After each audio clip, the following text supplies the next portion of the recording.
Hi friends, अगर आपने x ray या एमआरआई करवाया है और उसमें साफ साफ लिखा हुआ है कि आपकी लंबर स्पाइन स्ट्रेटिंग हो रही है या L4, L5, L5S1 में डीजेनरेटिव चेंजेस हैं या डिस्क बल्ज है, हर्निएशन है, तो इसमें क्या होता है कि कमर में बहुत ज़्यादा दर्द होता है, कमर बहुत ज़्यादा स्टिफ हो जाती है। ये जो दो डिंपल्स हैं इसमें बहुत ज़्यादा दर्द होता है और ये जो कूल्हा है इस कूल्हे में बहुत ज़्यादा दर्द होता है। जब आप सुबह सो करके उठेंगे तो ये कूल्हा बहुत ज़्यादा जाम लगेगा, आपका एक कदम बढ़ाना भी मुश्किल हो जाता है या कई बार पेशेंट बेड पर ही गिर जाता है क्योंकि उसमें इतना ज़्यादा दर्द होता है। वो इस करवट लेट नहीं पाता है और ये दर्द कभी साइड से जाता है, कभी पीछे से जाता है, कभी आगे से जाता है और ये काफ मसल बहुत ज़्यादा टाइट हो जाती है और तलवे में बहुत ज़्यादा उसके जलन महसूस होती है। पेशेंट को बेचैनी होती है, घबराहट होती है। तो इसमें लोग करते क्या हैं, पहले तो इसको अवॉइड करते हैं, फिर किसी डॉक्टर के पास जाते हैं, डॉक्टर उनको दवाइयाँ लिखते हैं और आराम करने की सलाह देते हैं, कुछ सावधानियाँ एहतियात करने के लिए बताते हैं और कुछ एक्सरसाइजेस को करने के लिए बताते हैं। लेकिन पेशेंट इसमें करता क्या है, दवाइयाँ खा लेता है लेकिन ना वो सावधानियाँ को अपनाता है और ना ही वो एक्सरसाइजेस को करता है।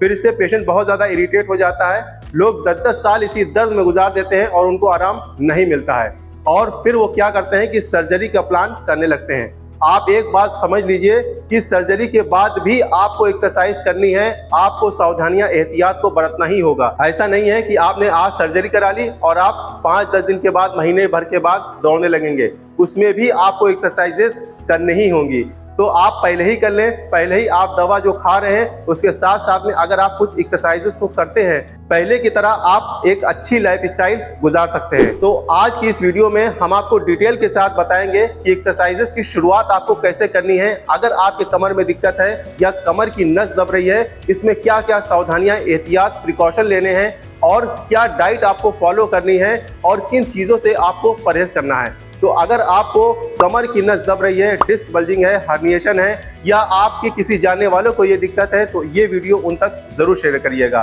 और अगर आप चैनल पर नए हैं तो इसको अवश्य सब्सक्राइब कर लीजिए क्योंकि हम हेल्थ से रिलेटेड ऐसे ही कंटेंट लाते रहते हैं। मैं हूँ आपका physiotherapist doctor Zeeshan Ali, Physiovedic clinic Lucknow से। हमारी कमर की जो हड्डी होती है जिसको लंबर स्पाइन कहते हैं, उसमें 5 हड्डियां होती हैं और हर हड्डियों के बीच में ये डिस्क होती है। इस डिस्क का काम ये होता है कि जब भी हम मूवमेंट करते हैं तो ये इसको प्रोटेक्शन देती है।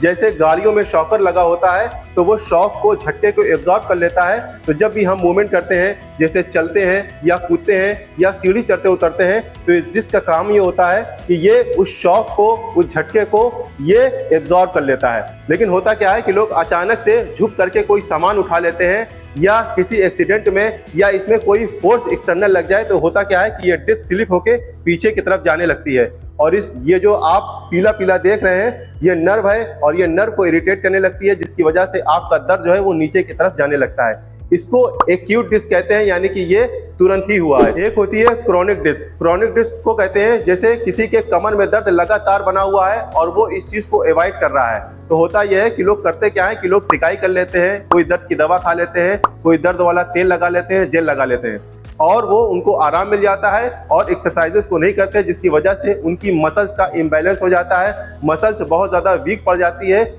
इसकी वजह से डिस्क धीरे धीरे बाहर निकलती रहती है। जब वो बाहर निकल जाती है इसकी वजह से वो नर्व को इरिटेट करने लगती है और दर्द नीचे की तरफ जाने लगता है। तो अब आपको समझ में आ गया होगा कि एक्यूट डिस्क क्या होती है और क्रोनिक डिस्क क्या होती है। तो इस एक्सरसाइज के माध्यम से हम एक्यूट डिस्क और क्रोनिक डिस्क दोनों की एक्सरसाइजेज हम आपको बताएंगे। एक्सरसाइज को शुरू करने से पहले आप एक बात ध्यान रखिएगा कि आपको एक्सरसाइज की शुरुआत में आपको बहुत ही लाइट एक्सरसाइज करनी है, क्योंकि अगर आप बहुत ही हैवी एक्सरसाइज कर लेंगे या कई सारे लोग बहुत ज़्यादा योगा करने लगते हैं तो इससे उनका दर्द जो है वो बढ़ जाता है। तो आपको ऐसा बिल्कुल भी नहीं करना है, बहुत ही धीमे धीमे एक्सरसाइज करनी है और उसको जो है बढ़ाते हुए चले जाना है। तो आपको करना यह है, बहुत सारे लोग इस तरीके से ऐसे लेट जाते हैं, ऐसे आपको बिल्कुल भी नहीं लेटना है।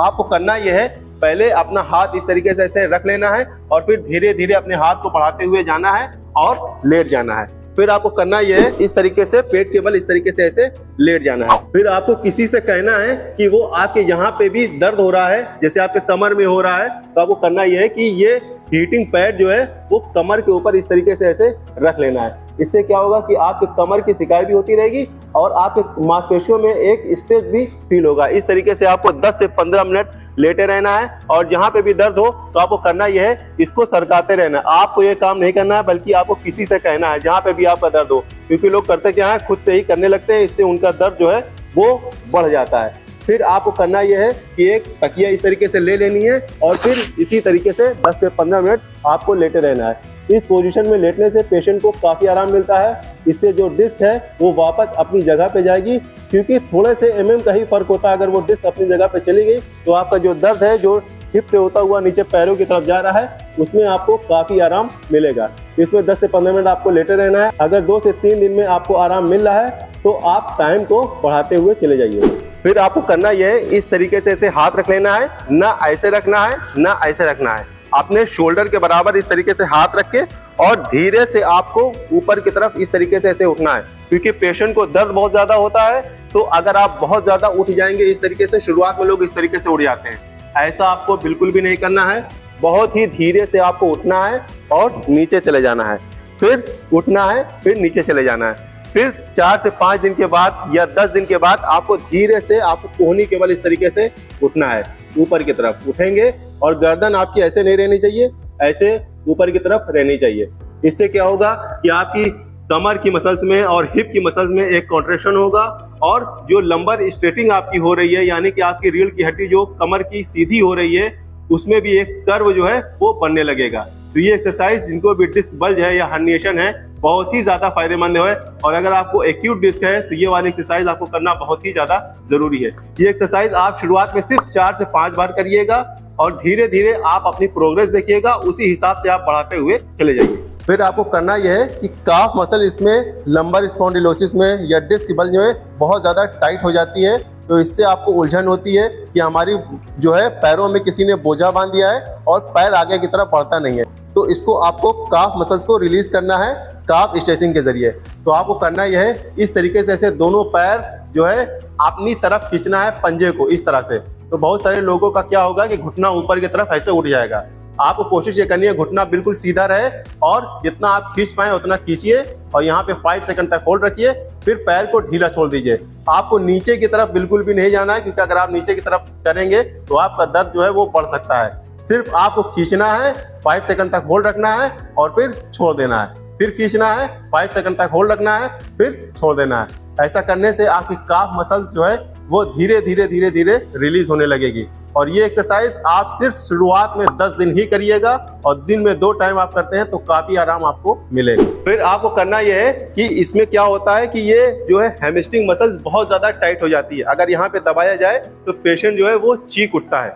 तो करना यह है, धीरे से पेशेंट का पैर उठा के इस तरह से और अपने कंधे पे रख लेना है। देखिए पेशेंट का जो है घुटना हुआ है वो सीधा नहीं है बल्कि मुड़ा हुआ है। अगर आप इसको सीधा करेंगे तो बहुत ज्यादा दर्द होगा, क्योंकि यहाँ पे स्ट्रेचिंग एक फील होगी।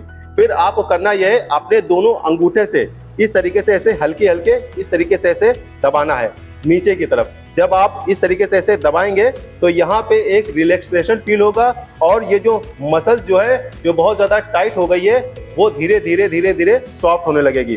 तो आपको इस तरह से ऐसे धीरे धीरे दबाना है 5 से 10 मिनट तक, और इस साइड में दबाना है, क्योंकि साइड में भी पेशेंट को बहुत ही ज्यादा दर्द होता है। तो इस तरह से आपको दबाना है और फिर आपको ऊपर से नीचे की तरफ ऐसे लेकर के जाना है। आप चाहें तो कोई क्रीम ले सकते हैं या कोई दर्द वाला तेल ले सकते हैं, उससे जल्दी आराम मिलेगा।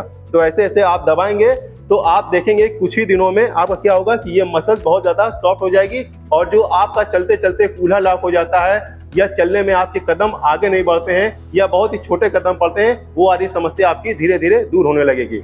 फिर आपको करना यह है कि पेशेंट से कहना है कि धीरे धीरे वो अपना जो है वो घुटना धीरे धीरे सीधे करे। इस तरह से करेगा तो एक तो पेशेंट को दर्द होगा, तो इसमें घबराने वाली कोई बात नहीं है। बहुत ही धीरे धीरे करना है आपको इस तरह से। तो यहाँ पे एक स्ट्रेस फील होगा और ये जो हैमस्ट्रिंग मसल्स है जो बहुत ज्यादा टाइट हो गई है वो धीरे धीरे धीरे धीरे सॉफ्ट होने लगेगी। ये जो हमने हैमस्ट्रिंग रिलीज करने का तरीका बताया है, ये सिर्फ आपको 5 से 10 मिनट ही करना है और ये वाली एक्सरसाइज जो है आपको सिर्फ 5 से 10 बार ही करना है शुरुआत में। धीरे धीरे आप बढ़ाते हुए चले जाइएगा। फिर अपने दोनों हाथों से इस तरह से पकड़ के और बहुत ही धीरे से पेशेंट का जो है मरीज का वो पैर इस तरह से बेड के ऊपर रख देना है और ये जितनी एक्सरसाइज हम आपको बता रहे हैं ये जमीन पे बैठ के आपको बिल्कुल भी नहीं करना है। अगर यहाँ तक मेरी वीडियो आपको अच्छी लग रही है तो इसको एक लाइक जरूर कर दीजिए, और अगर आपके कुछ सवाल हैं, आप हमसे कुछ पूछना चाहते हैं तो आप व्हाट्सएप करके भी पूछ सकते हैं। अगर आप चाहते हैं कि हम आपको 1-to-1 गाइड करें तो इसके लिए आपको कुछ थोड़ी सी फीस देनी होगी, लेकिन अगर बहुत ही ज़्यादा ज़रूरी होगा तभी आप कॉल बुक कराइएगा। नहीं तो जो हमने आपको वीडियो में तरीका बता रहे हैं इसको अच्छे से देखिए, अच्छे से समझिए और फिर अप्लाई करिए, आपको आराम जरूर मिलेगा। फिर नेक्स्ट एक्सरसाइज जो आपको करनी है उसमें आप क्या करिएगा, एक पिलो रख लीजिएगा, कोई ऊंचा पिलो हो या कोई गद्दा हो, आपको नीचे पैरों में इस तरह से ऐसे रख लेना है और इसी पोजीशन में आपको 5 से 10 मिनट लेटे रहना है। इससे क्या होगा कि आपके जो रीढ़ की हड्डियों में गैप कम हो गया है वो धीरे धीरे इंक्रीज होने लगेगा, जो डिस्क बाहर निकल गई है वो अंदर की तरफ जाने लगेगी। फिर आपको करना यह है, इस तरीके से ऐसे अपने पैर को इस तरीके से ऐसे उठा लेना है। सीधा आपको इस तरीके से नहीं उठाना है बेड के लेवल में। बहुत सारे लोग अपना पैर जमीन पे रख के और सीधा उठाते हैं इस तरीके से। ये वाली एक्सरसाइज टेस्ट करने के लिए कि आपको नर्व कंप्रेशन है कि नहीं है, तो ये वाली एक्सरसाइज आपको बिल्कुल भी नहीं करनी है, बल्कि इस तरीके से ऐसे पैर को उठाना है और नीचे रख देना है। इससे क्या होगा, आपकी कोर मसल जो है वो एक्टिवेट होगी और आपकी हिप की मसल जो है वो एक्टिवेट होगी। बारी बारी से आपको अल्टरनेट पैर में इस तरीके से ऐसे करना है। फिर हम इसी एक्सरसाइज को नेक्स्ट लेवल में लेकर के चलते हैं। अपने पैरों को दोनों को इस तरीके से ऐसे जोड़ लेते हैं और फिर अपने पैरों को इस तरीके से ऐसे उठाते हैं दोनों साथ में। इससे भी आपकी जो है कोर मसल्स में, हिप की मसल्स में अच्छा कॉन्ट्रैक्शन फील होगा और ये जो कोर मसल्स है, हिप की मसल्स है और कमर की मसल्स है वो एक्टिवेट होंगी और वो मजबूत होंगी। ये भी एक्सरसाइज आप सिर्फ 4 से 5 बार ही करिएगा शुरुआत में। धीरे धीरे नंबर ऑफ काउंट बढ़ाते जाइएगा और दिन में 2 बार आप कर सकते हैं। नेक्स्ट एक्सरसाइज आपको करनी है वो अपने पैरों को धीरे से समेट के, कई सारे लोग इस तरीके से ऐसे समेटते हैं, ऐसे आपको नहीं करना है, बल्कि बेड से टच करते हुए अपने पैर को इस तरीके से लाना है, दोनों पैरों को, और फिर अपने पेल्विस को वो टिल्ट करना है ऊपर की तरफ, ऐसे इस तरीके से ऐसे करना है। तो जिन लोगों को बहुत ज़्यादा देर तक बैठने से उनकी लंबर स्पाइन स्ट्रेट हो जाती है, सीधी हो जाती है, तो इस एक्सरसाइज को करने से उनकी जो कर्व है वो धीरे धीरे वो मेंटेन होने लगेगा। इस तरीके से अपने पेल्विस को ऊपर की तरफ उठाना है। आपको हिप ब्रिजिंग एक्सरसाइज नहीं करनी है, बल्कि धीरे से उठाना है, यहाँ पे 5 सेकंड तक होल्ड रखना है और फिर नीचे, फिर उठाना है, 5 सेकंड तक होल्ड रखना है और फिर नीचे। ये एक्सरसाइज आप 10 से 15 बार करिए शुरुआत में, दिन में 2 बार करिए और धीरे धीरे इस एक्सरसाइज को बढ़ाते हुए चले जाना है। तो ये थी कुछ शुरुआती एक्सरसाइजेज जिनको आप अगर दवा खा रहे हैं, कोई भी दवा आप ले रहे हैं, आयुर्वेदिक, होम्योपैथिक या अंग्रेजी आप दवा खा रहे हैं, उसके साथ साथ में आप ये एक्सरसाइज करते हैं तो इससे आपकी जो है मसल जो स्टिफ हो गई है वो धीरे धीरे रिलीज होने लगेगी। जो मसल्स आपकी कमजोर हो गई है वो मजबूत होने लगेगी और धीरे धीरे आपकी ये दिक्कत सॉल्व होती हुई चली जाएगी। इसके साथ साथ में बहुत सारे लोग झुक करके आगे देखते हैं कि हमको आराम मिला कि नहीं मिला। ये कोशिश आपको बिल्कुल भी नहीं करनी है। चाहे आप जितनी भी दवा खा लें, आराम कर लें या एक्सरसाइज कर लें, अगर ये हरकत आप करेंगे बार बार तो आपकी प्रॉब्लम जो है वो सॉल्व नहीं होगी। और अगर आप 1 महीने के बाद, बहुत सारे लोग आराम मिल जाता है, 1 महीने के बाद, 2 महीने के बाद वो क्या करते हैं, झुक करके इस तरीके से ऐसे कोई भी सामान उठा लेते हैं। अगर आप इस तरीके से ऐसे सामान उठा लेंगे तो होता यह है कि आपकी कमर के ऊपर 4 गुना प्रेशर ज्यादा पड़ता है। जैसे अगर कोई भी वजन 1 किलो का है तो पेल्विस के ऊपर, आपकी कमर की मसल्स के ऊपर 4 गुना यानी कि 4 किलो का लोड पड़ता है। इससे क्या होगा कि आपके दर्द जो है वो बढ़ सकता है, डिस्क अपनी जगह से वापस फिर उसी जगह पे आ सकती है। प्रिकॉशन के साथ साथ में आपको कुछ खान पान का भी ध्यान रखना है। आपको हरी पत्तेदार सब्जियों का ज़्यादा से ज़्यादा सेवन करना है, क्योंकि ये दर्द को कम करती हैं और सूजन को कम करती हैं और इसमें कैल्शियम अच्छी मात्रा में होता है, जिससे आपकी हड्डियां, आपकी मसल जो है वो मजबूत होंगी और इसमें विटामिन डी भी अच्छी मात्रा में होता है। और इसके साथ साथ में आपको कुछ चीज़ों का परहेज भी करना बहुत ही ज़्यादा ज़रूरी है, क्योंकि अगर आपका पेट जो है वो अपसेट रहेगा, इसमें बहुत ज़्यादा गैस बनेगी तो आपके कमर में और कूल्हों में दर्द बढ़ सकता है। आपने एक बात ध्यान रखी होगी, जिस दिन भी आप बादी सामान खा लेते हैं, जैसे कि छोला, राजमा या रात में आप चावल खा लेते हैं, इससे आपका पेट फूल जाता है, या लोग जो है नॉनवेज बहुत ज़्यादा खा लेते हैं रात में, इससे पेट में गैस बनती है और आपके दर्द सुबह उठने पे बढ़ जाता है। तो ये आपको काम बिल्कुल भी नहीं करना है। जब तक आपको कमर की दिक्कत बहुत ज़्यादा है, डिस्क बाहर निकली हुई है, तब तक आप कोशिश करिए कि हल्का ही खाना खाइए, इससे आपके पेट में गैस नहीं बनेगी और आपको दिक्कत नहीं होगी। अगर आप इसके बारे में और ज़्यादा जानना चाहते हैं कि आपको क्या चीज़ खाना चाहिए, क्या चीज़ आपको नहीं खाना चाहिए, तो ये वाली वीडियो आप ज़रूर जाकर देखिएगा। और अगर आपके कुछ सवाल हैं तो आप उसको कमेंट बॉक्स में लिखिए, कोशिश करेंगे आपके हर सवाल का जवाब देने का। Thank you.